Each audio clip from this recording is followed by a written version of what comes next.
አብዛኛውን ለቤት ውስጥ ቢሆን አሪፍ ነው። እንዴት እንደሚያምር ማርያም ማለት ነው። ለቤቴ ለምግብ ልገዛው ስለሆነ የጸጉር አለ ስለ ልጁ ደንበኛ ስለነበር ዝም ብሎ ማለት ነው። ሰላም የኔ ውድ ቤተሰቦች እንዴት ናችሁ? ደህና ናችሁ? እግዚአብሔር ይመስገን እኛ በጣም ደህና ነን። እስኪ ዛሬ ማለት ነው ከስንት ጊዜ በኋላ የምር ቆይቷን ጸጉሬ ማለት ነው ኦልሞስት ገና በቃ ከአንድ አመት በፊት በሉ ሲንከባከበው የነበረው ከዛ በኋላ ምንም አይነት እንክብካቤ አድርጌለት አላውቅም። አሁን ግን ጸጉሬ ልንከባከበው አስቤያለሁ። ምክንያቱም በጣም እየተነቃቀለ አስቸግሮኛል። በጣም ነው ከስር ነው መዝዝ እያለ የሚወጣው። በተለይ ፓፓዬ ማለት ነው እንዴት እንደሚመዘው ልነግራችሁ አልችልምና ድርቅ ብሏን ጸጉሬ። እስኪ እንደ ምግብ ማለት ነው ለመግበው ነው ጸጉሬን። አቮካዶ በነገራችን ላይ ስፈጭ አላሳየዋችሁም። ይሄ አቮካዶ ብቻ ነው፣ ሌላ ምንም አልጨመርኩበትም። እንቁላል ምናምን እንዳልጨምር ሽታ ያመጣብኛል። ያው እንግዲህ የልጅና ስትሆኑ ትንሽ ይከብዳል ማለት ለልጅም ስል ማለት ነው። ስለዚህ አቮካዶ ምንም አይነት ሽታ ስለሌለው አቮካዶ ብቻ ማለት ነው። በመጀመሪያ ጸጉሬን አበጥሬ ያለሁኝ። ከዛ በኋላ አቮካዶን ከፈጨው በኋላ በርግጥ አቮካዶን ስፈጭ ምናምን አላሳየዋችሁም፣ ግን ደግሞ ድጋሚ ከወደዳችሁት ምናምን ስፈጭ ምናምን አሳያችኋለሁ። አቮካዶ ራሱ ያምር፣ በጣም ነው የሚያምረው። የምር ብሉኝ ነው እንጂ የሚሉ ለጸጉር አያታስቡትም እንዴት እንደሚያምር ማለት ነው። ይዩት፣ በጣም ነው የሚያምረው። ስለዚህ ምን አደረኩ መሰላችሁ? ከዚህ በፊት ማለት ነው ለጸጉሬ ለውጥ አይቼበት ነበረ እና ስለዚህ ለውጥ አይቼበት ስለነበረ ትቼው ነበር። ከአንድ አመት በፊት ነበር ስጠቀመው የነበረው። ከዛ ወዲህ ምንም አይነት ነገር ተጠቅሜው አላውቅም እውነት ለመናገር ማለት ነው። ከልጅ ጋር አይመችም እውነት ለመናገር ከልጅ ጋር ምንም ነገር ስለማይመቸኝ ከባባ ጋር። አሁን ግን ሳስበው ጸጉሬ በጣም ሳሳ፣ በጣም ነበር የሚያምረው ጸጉሬ። እኔ በፊት ብዙ ነበር ቁመቱ። በእርግጥ አሁን ደህና ነው፣ ከበፊቱ እንደውም ጨምሯል። ግን ደግሞ በጣም ስለሳሳብኝ አቮካዶ በጣም ብዙ ለውጥ ስላየሁበት ከዚህ በፊት ደስ ያያችሁ ልክ እንደ ቅቤ ማለት ነው። ይሁት አቮካዶ አያምርም?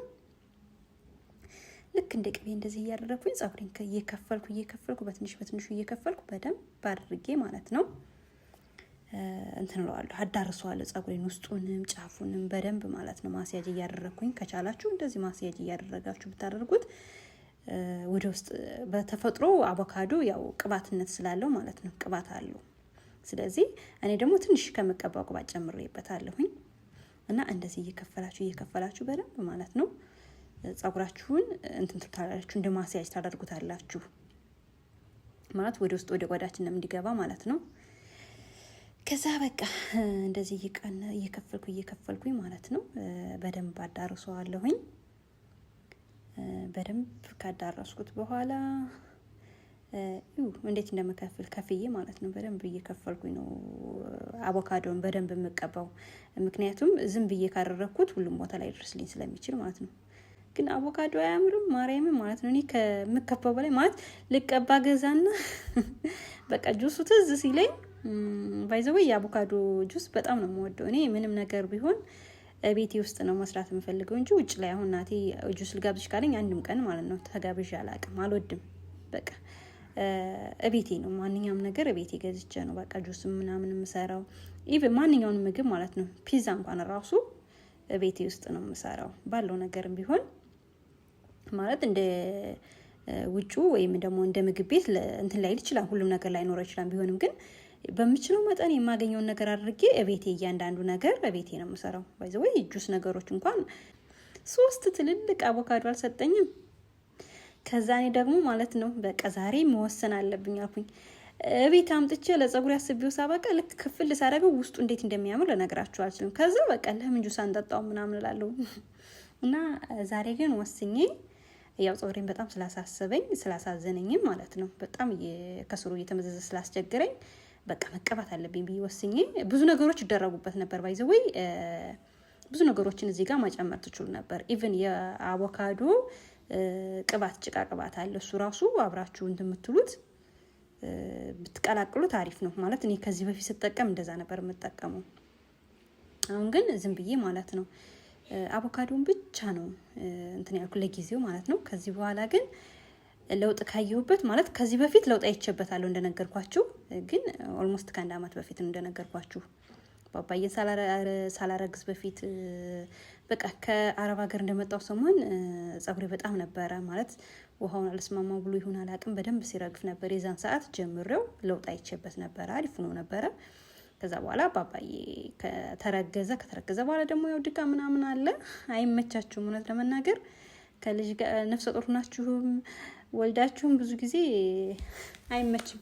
እኔ ደግሞ ለጸጉሬ ሰነፍ ነኝ። ያው በቃ ዝም ብሎ በአጋጣሚ ጸጉሬ እንትን ይላል እንጂ ጸጉሬ እንትን ነው መጥፎ የሚባል ወይም ደግሞ ካርዳዳ የሚባል አይደለም። ለስላሳ ነው ግን ሳሳ፣ በጣም ሳሳ እንደነገርኳችሁ። አያችሁ እንደዚህ ሁሉንም ካዳረስኩ በኋላ ይሁት ያ ሁሉ አቮካዶ የት እንደገባ አላውቅም። ምንም ያለው አይመስልም። እንዴት እንትን እንዳልኩት ማለት ማስያጅም ሳደርገው ምናምን ወደ ውስጥ በደንብ እንትን አለ። አያችሁት? በደንብ ማስያጅ ታደርጉታላችሁ። ጸጉራችን ደግሞ የሚያድገው ብዙ ጊዜ በተፈጥሮ ጸጉሬ አያድግም የምንል ልጆች አለን። የምር ማለት ነው። ቶሎ ቶሎ የሚበጠር ከሆነ ምናምን ያድጋል። ይህ እየጠራረኩ ማለት ነው። ከእንትኑ ራሱ ከመፍጫው ያለውን ሁሉ እየጠራረኩ ነበር ስጠቀም የነበረው። ምክንያቱም አያችሁ እንዴት እንደሚያምር ይሁት ማርያም ከብድ ብሎኝ ግን ማለት ነው። እንደዚህ ሲታይ የለውም ግን በደንብ ነበር አድርጌበት ትልልቅ 3 አቮካዶ ነበር ተጠቅሜ የነበረው። ስለዚህ ብዙ ነበር አቮካዶ። በዛ ላይ አቮካዶ ሲፈጭ ደግሞ ይወፈር ነው የሚለው። ትንሽ ውሃ አድርጌበት ነበር በጣም ሲወፍርብኝ። ከዛ በኋላ በቃ ታጥቤ ኦልሞስት ወደ 3 ሰዓት አካባቢ ቆየ። ከዛ ምንድነው ያደረኩት? ናቲን መታጠብ አለብኝ አልኩት። ይኸው ለኔ ውድ ባለቤት ማለት ነው። ታዛዥ እኮ ነው ማርያምን። በቃ ይሄው እየታጠብኩ ነው። ሽንት ቤት ውስጥ ለመታጠብ አልተመቸኝም ነበረ። ያለው አማራጭ እንትን ላይ ነው የታጠብኩት። ይሁት እንደሚመስል ያን የሚያምር ከረላ አቮካዶ ጠቆረ። አቮካዶ በተፈጥሮ ተፈይቶ ከትንሽ ደቂቃ በኋላ ኢቭን ቆርጠኑ እንኳን ራሱ ለሰላጣ ማለት ከቆየ እንደዚህ ጥቁር የማለት ባህሪ ያለው። ስለዚህ መጀመሪያ ማለት ነው በውሃ ያን አቮካዶን በደንብ ስለፈጨው በደንብ ከተፈጨ አቮካዶ በደንብ ከተፈጨ ጸጉራችን ላይ ራሱ አይቆይም እንትን አይልም። በደንብ ነው እንትን የሚለው ማለት ጸጉራችን ላይ አያያዝም ምናምን በደንብ ድቅቅ ብሎ ከተፈጨ ማለት ነው ወዲያውኑ እንትን ይላል ይጸዳልናል።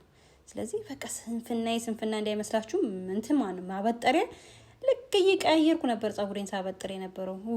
ማለት ሰነፍ ስለሆንኩ ነው እንጂ ጸጉሬ አስቸጋሪ ሆኖ አይደለም።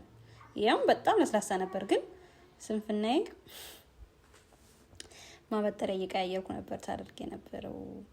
እኔ በቃ ስታጠበው ጸጉሬን ትንሽ እንትን ይላል ማለት ለስላሳ ቢሆንም የሆነ ወደ ውስጥ ስግስግ የማለት ባህሪ ስላለው ያስቸግረኛል ስታጠበው ማለት ነው። እና ደግሞ ውዶቼ የፊታችን ጸጉር የኔ በጣም ከፊቴ ያለው ጸጉር ረጅም ነው። ለምን እንደሆነ አላውቅም። ከኋላዬ በላይ የፊቴ ረጅም ነው። እዩት እንዴት ጥቁር ብሎ እንደሚያምር። እንትን ደግሞ የኔ ብዙም ሻምፖ አይስማማኝም። ኮንዲሽነር ያው ናቲን ግዛልኝ ስለ አንቺ ግዢ ምናምን ሲል በቃ ለዛሬ ቢቀርስ ብዬ ኮንዲሽነር አጋጣሚ አልነበረኝም፣ አልተጠቀምኩም። የኔ ጸጉር የሚበጠር ብዙ ጊዜ በኮንዲሽነር ነው። አለበለዚያ ደግሞ በውሃ መጀመሪያ እንደዚህ በደንብ አበጥረዋለሁ ወይ ደግሞ በሻምፖ እንትን ካልኩት በደንብ ነው የሚያደርቅብኝ የኔ ጸጉሬ። ስታጥበው ይሁን ለስላሳ ቢሆን እንኳን ራሱ የሆነ ስክስክ ይልና ወደ ውስጥ ትንሽ ያስቸግረኛል ሳበጥረው። በሳይ ደግሞ ውሃ ይመርጣል የሚገርማችሁ ነገር ማለት ነው። ለምሳሌ 2-3 የአንድ ቦታ ታጥቤው ከሆነ ሌላ ቦታ ስታጠበው እንደዚህ ቀይራ ምናምን። አሁን ላይ ያሁኑ ያን ያላለም ግን ቤት ራሱ እንደዚህ የኪራይ ቤት ስቀይር ራሱ ማለት ነው ውሃ በጣም ነው እንዴት እንደሆነ ባላቅም ውሃ በጣም ነው የሚመርጠው ማርያምን። ለምሳሌ አሁን ወልዲያ ያያለሁኝ ትንሽ የወልዲያ ውሃ ጨው ስላለው በጣም ነበር እንትን የሚለው ድርቅ የሚልብኝ። ከዛ ምን አደረኩኝ በቃ አንዴ የተነሳው አንዴ የቆምኩኝ ማለት ነው በሻምፖ ታጥቤ ማበጠር አለብኝ። እንዴት እንደማደርገው እንዴት እንደማሰቃየው አንዴ ከታጠብኩት እስከ ሳምንት እስከ ምናምን ድረስ ይቆያል። ለምሳሌ አሁን ያለውበት ቤት ደግሞ ብዙም ፀሐይ ምናምን ስለማያገኝ አብዛኛውን ቤት ስለሙልም ቶሎ አይቆሽሽም። ጸጉራችን የሚቆሽሸው ምን ሲሆን መሰላችሁ?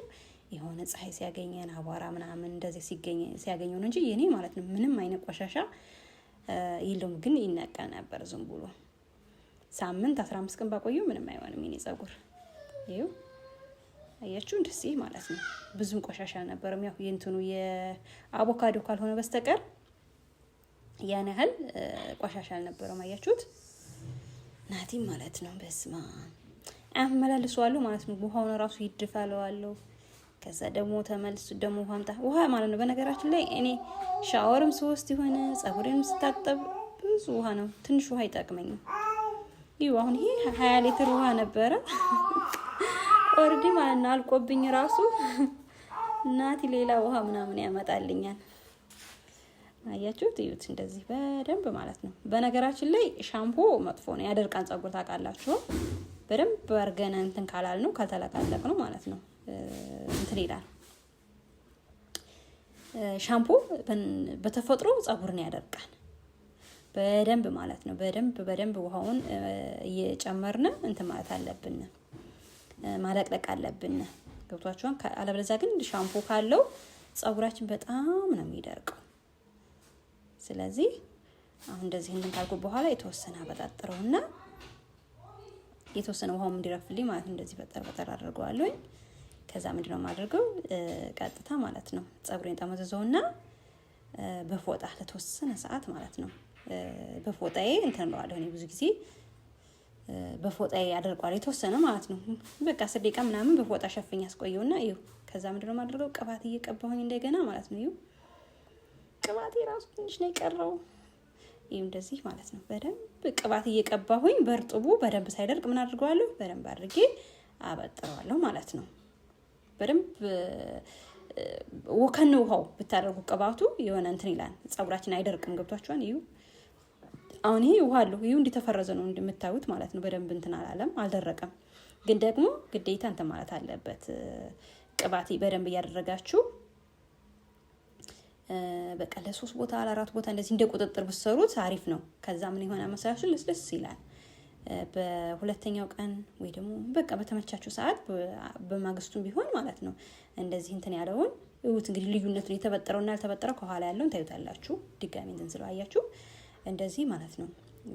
ግዴታ ከታጠብን በኋላ እንትን እያልን እያበጠርነ ቅባት እያደረግን እያበጠርነ በቃ የሆነ ቁጥጥር 4 ቦታ 5 ቦታ ደስ እንዳላችሁ ማለት ነው። እኔ ለምሳሌ አሁን 6 ቦታ አድርጌዋለሁ፣ ግን ብዙ ጊዜ 4 ቦታ ነበር የማደርገው። ዛሬ ግን ማለት ነው ባባዬም ተኝቶልኝ ስለነበረ ያው ባባ ከተኛ ብዙ ሰዓት እንትን አይደለም ማለት ያን ያህል አልጨናነቅም፣ እንደፈለኩ ማድረግ እችላለሁ። እና እናቴም ስላለ ባባ ቢነሳ ድንገት እሱ ስለሚይዝልኝ ምን አደረኩ መሰላችሁ? 6 ቦታ እንደዚህ አድርጌ ሁሉንም በዚህ መልኩ በደንብ ጥብቅ ሳታደርጉ ላላደርጋችሁ ለፀጉራችሁ እንዲመች እንትን እንዳይል ማለት ነው። የሆነ ስብስብ ይለለ ፀጉራችን ግን ላላደርገና በጣም ሳናጠብ እንደዚህ እንትን ካልነው ማለት ነው በማግስቱ ፈትን ስናበጥረው ይበጠረናል። ገብቷችሁ? አሁን በደንብ ግን ቅባት ያስፈልገዋል። ምክንያቱም ሻምፖ እንደነገርኳችሁ በጣም ነው የሚያደርቀው ፀጉር። ቢቻል በኮንዲሽነር፣ እኔ ብዙ ጊዜ በኮንዲሽነር ነበር ፀጉሬን የማበጥረው ማለት እንትን ካልኩ በኋላ በኮንዲሽነር። አንዳንድ ሰዎች ደግሞ በሳሙና ይታጠባሉ። እኔ ደግሞ ፀጉሬ በተፈጥሮ ቅባት እንትን ካለ አይለቅልኝም። ስለዚህ ሻምፑ ግዴታ መጠቀም አለብኝ። አንዳንድ ሰው አያችሁት እንደዚህ አድርጌ ልዩነቱን ደግሞ ታዩታላችሁ። እንደዚህ የተበጠረውና ያልተበጠረው እንደነገርኳችሁ የኔ ፀጉር ለስላሳ ቢሆንም ስታጠበው ግን ወደ ውስጥ ስቅስቅ ስለሚል ስብስብ ይላል። ስብስብ ስለሚል ይሁት የተበጠረውና ያልተበጠረው ይሄኛውን ቁመቱንና የዚህኛውን እንትን ይሁት ልዩነቱን አያችሁ። አሁን ይሄንን በደንብ ቅባት እየተቀባሁኝ እያበጠርኩኝ በደንብ አያችሁ። በደንብ ቅባት ተቀቡት። ከዛ በኋላ ያው